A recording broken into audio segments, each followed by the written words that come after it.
জয় গোপাল গোবিন্দের জয়। কেমন আছো বন্ধুরা? আশা করছি সকলে খুব ভালো আছো, আর আমিও ভীষণ ভালো রয়েছি। আর পিওর পৃথিবী চ্যানেলে তোমাদের অনেক অনেক স্বাগত। তো আজকে আমাদের গ্রামে 24 প্রহরার শেষ দিন, একদম শেষ মুহূর্তে আমরা চলে এসেছি। এখন কীর্তনের সাথে চলছে ঠাকুরের কুঞ্জভঙ্গের গান, আর এরপরেই নাম ছাড়া হয়ে যাবে। আজ পশ্চিম বর্ধমান থেকে দীপালি মুখার্জি এসেছেন কীর্তন করবেন বলে। এই 4 দিনের মধ্যে আরও একদিন এসেছিলেন শম্পা গোস্বামীও। তো চলো বন্ধুরা, ব্লগটা আজ আমি এখন থেকেই শুরু করছি, আর তোমরা দীপালি মুখার্জির কণ্ঠে ভজন গান শুনে নাও।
ভজন গান শেষ হওয়ার সাথে সাথেই ঠাকুরের ধুলোট বেরিয়ে যায়, আর তখন আমরা যে যার বাড়ি চলে গেছিলাম।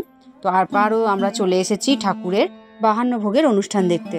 এই সময় ঠাকুরকে 52 রকমের ভোগ দিয়ে পুজো দেওয়া হয়, তার সঙ্গে তো আরতি তো চলেই। গ্রামের মেয়ে বউরা অন্য কোনো অনুষ্ঠানে অংশগ্রহণ করতে পারুক বা না পারুক, এই 52 ভোগের সময় কিন্তু সমস্ত বাড়ির বউরা কিন্তু জড়ো হয়ে যায় এই ঠাকুর মণ্ডপে।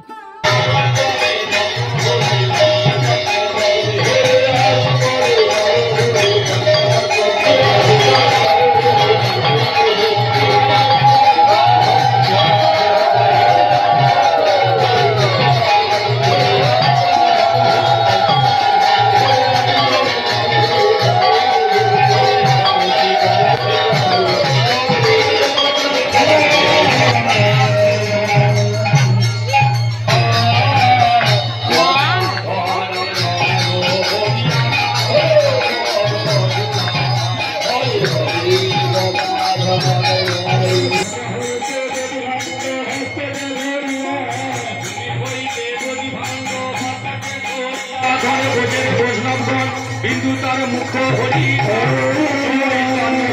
সিন্ধু বলে অনে এক বিন্দু তাহার কণা কহেন কৃষ্ণ।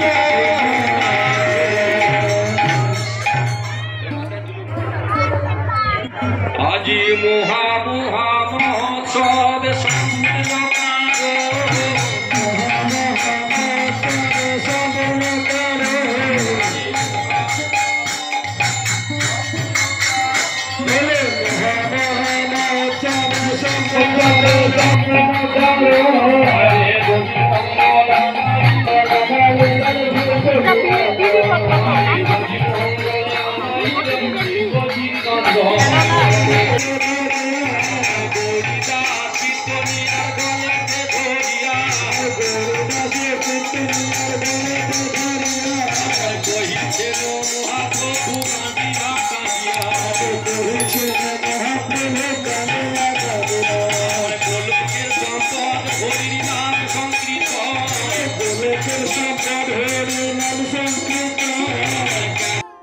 এখন মাথায় নিয়ে নিয়েছে দধিমঙ্গলের খোলা, এর মধ্যে রয়েছে দই হলুদের জল। তো এই জলটা সমস্ত ভক্তদের গায়ে আমসাকা করে ছিটিয়ে দেয় শান্তি জল হিসাবে।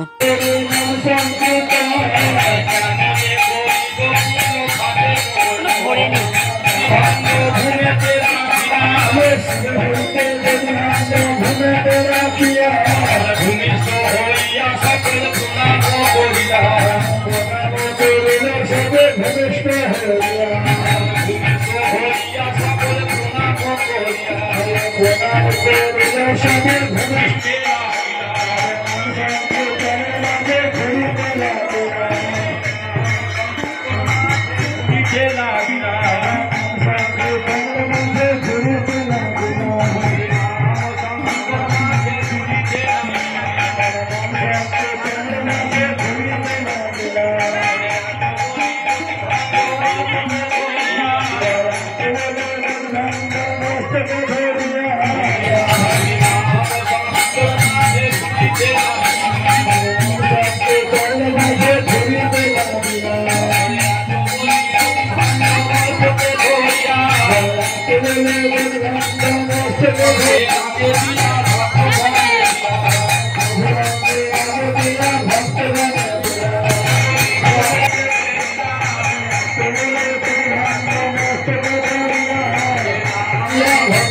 গোপাল গোবিন্দের পুজোর সমস্ত আচার অনুষ্ঠান প্রায় শেষ।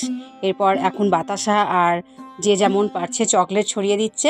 এরপরে ঠাকুর চলে যাবেন মণ্ডপ ছেড়ে নিজের ঘরেতে। আবারও 1 বছরের অপেক্ষা। 4 দিন ধরে মানুষজন যে আনন্দে আত্মহারা হয়েছিল, এরপরে সমস্ত মানুষের মনেতে নেমে এসেছে বিষাদের ছায়া। ঠাকুর নিজের ঘরে গেলেও ওনার কৃপাদৃষ্টি কিন্তু সবার উপরেই থাকে সবসময়। তো বন্ধুরা, গোপাল গোবিন্দ সবার মঙ্গল করুন, এই বলেই আজকে আমি ভিডিওটা এখানেই শেষ করছি। সবাই খুব ভালো থেকো, সুস্থ থেকো। চলো এখন টাটা।